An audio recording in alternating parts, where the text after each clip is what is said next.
Assalamualaikum warahmatullahi ta'ala wabarakatuh. Salam sejahtera, salam kasih sayang dari Tok Abah. Bersiaran semula bersama dengan Tok Abah. Tok Abah terpanggil untuk memberikan komentar bila keluar sinarai nama anggota Kabinet Yang Amat Berhormat Datuk Seri Ismail Sabri, Perdana Menteri Malaysia yang ke-9. Sebagaimana yang semua mengikuti komen dan analisis yang diberikan setakat ini, khususnya di media sosial, kita lihat pandangan yang nampaknya agak tawar diberikan terhadap sinarai nama-nama yang dikemukakan yang bakal mengangkat sumpah. Tok Abah sebutkan hal ini kerana sejujurnya apabila Datuk Seri Anwar Ibrahim bersama dengan Yang Berhormat Haji Mat Sabu dan Yang Berhormat Tuan Lim Guan Eng bertemu Datuk Seri Ismail Sabri sehari dua yang lepas, secara peribadi Tok Abah meletakkan pengharapan yang tinggi bahawa kabinet yang akan diumumkan nanti ialah satu kabinet yang memberikan nafas baru bagi membolehkan pengurusan COVID-19 dan juga urusan memulihkan ekonomi negara ini dilakukan dengan cara dan strategi yang baru. Tidak mengulangi kesilapan-kesilapan yang telah berlaku sewaktu Tan Sri Mahyudin Yassin memimpin Perikatan Nasional sehinggalah Kerajaan Perikatan Nasional tumbang akibat daripada 15 orang ahli Parlimen UMNO menarik balik sokongan terhadap Tan Sri Mahyudin Yassin.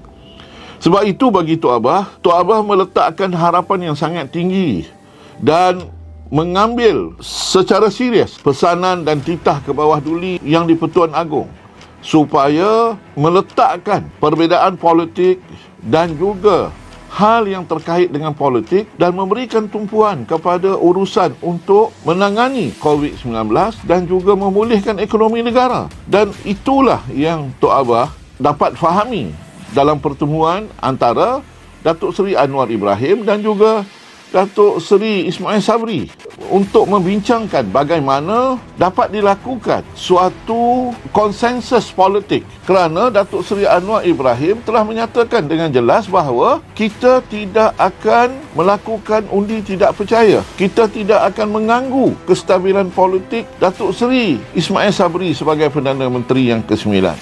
Sebab bagi kita setelah keputusan dibuat, 114 orang memberikan dukungan kepada beliau. Sikap Pakatan Harapan ialah kita akan menjadi pembangkang yang efisien, yang efektif, memainkan peranan check and balance di dalam Dewan Rakyat dan juga memainkan peranan untuk melihat bagaimana kita boleh memberikan pandangan dan sumbangan, fikiran, idea dan pendapat untuk membantu Ismail Sabri dan kerajaan barunya bagi menangani COVID-19 dan memulihkan semula ekonomi negara. Itulah hasrat yang kita bawa dan dibawa oleh Datuk Seri Anwar Ibrahim ketika berbincang dengan Datuk Seri Ismail Sabri baru-baru ini. Tetapi bila melihat senarai nama ahli-ahli kabinet yang dilantik hari ini, Tok Abah tak dapat nak bayangkan bagaimana kabinet yang sebahagian besar daripada mereka adalah mereka yang duduk dalam kabinet yang gagal, dalam kerajaan yang gagal dulu, dan diberikan lagi kedudukan dalam kabinet yang baru bawah Ismail Sabri.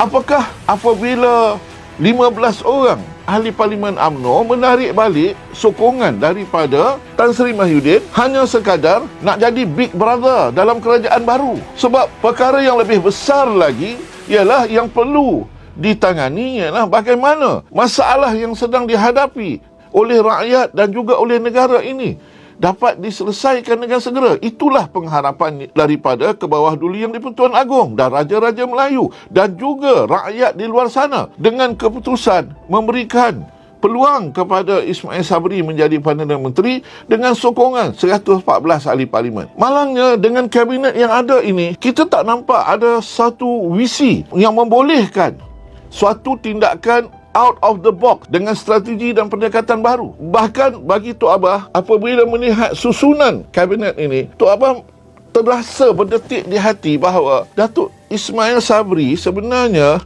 agak tertekan dan juga tersepit dengan demand, permintaan barangkali daripada kepimpinan UMNO dan juga kepimpinan dalam Perikatan Nasional, khususnya daripada Bersatu. Tok Abah dengar juga bunyi riuh rendah dekat luar lah penyokong seorang pemimpin yang dilantik menjadi Menteri Kanan dalam Kabinet Ismail Sabri, yang katanya bakal dilantik jadi Timbalan Perdana Menteri. Tapi nampaknya dalam senarai yang ada, Ismail Sabri tak berani untuk menamakan jawatan Timbalan Perdana Menteri, masih menggunakan format Tan Sri Mahyudin Yassin dengan mengekalkan Menteri-Menteri Kanan.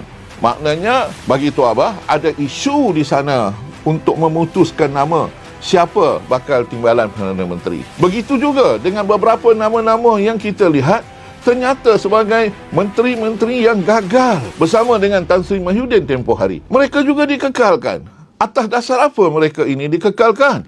Adakah kerana percaturan politik ataupun kerana kemampuan dan wibawa mereka yang terbukti gagal dulu? Semua ini menyebabkan kita kembali merasa macam hambar dan tawar dengan masa depan yang akan kita lalui dengan pimpinan yang ada. Datuk Ismail Sabri menyebutkan bagi tempoh 100 hari untuk bakal-bakal menteri yang akan angkat sumpah ini menunjukkan prestasi mereka.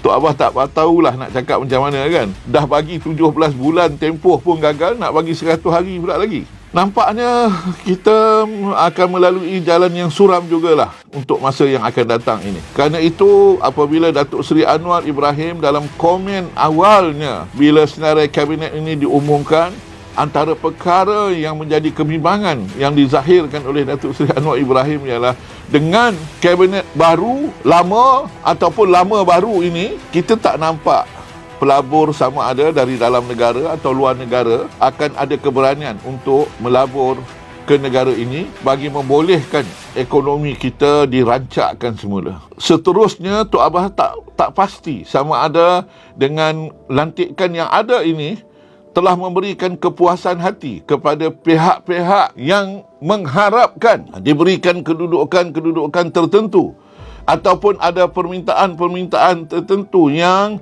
telah diberikan kepada Perdana Menteri Datuk Seri Ismail Sabri yang tak dapat ditunaikan. Dan semua ini akan memberi tekanan kepada beliau untuk meneruskan kepimpinan. Walau apa pun, sama-samalah kita tunggu sehingga undi percaya kepada Perdana Menteri ke-9 ini dibuat di Parlimen, dan kemudian apabila sidang Parlimen yang baru berjalan pada bulan September ini, maka ia akan menjadi testimoni yang dapat kita sama-sama ukur setakat mana Perdana Menteri yang ke-9 ini boleh bertahan sehingga menunggu PRU yang ke-15. Tok Abah ucapkan selamat maju jaya kepada Kabinet lama, baru, lama, Perdana Menteri yang ke-9. Wallahualam. Assalamualaikum warahmatullahi taala wabarakatuh.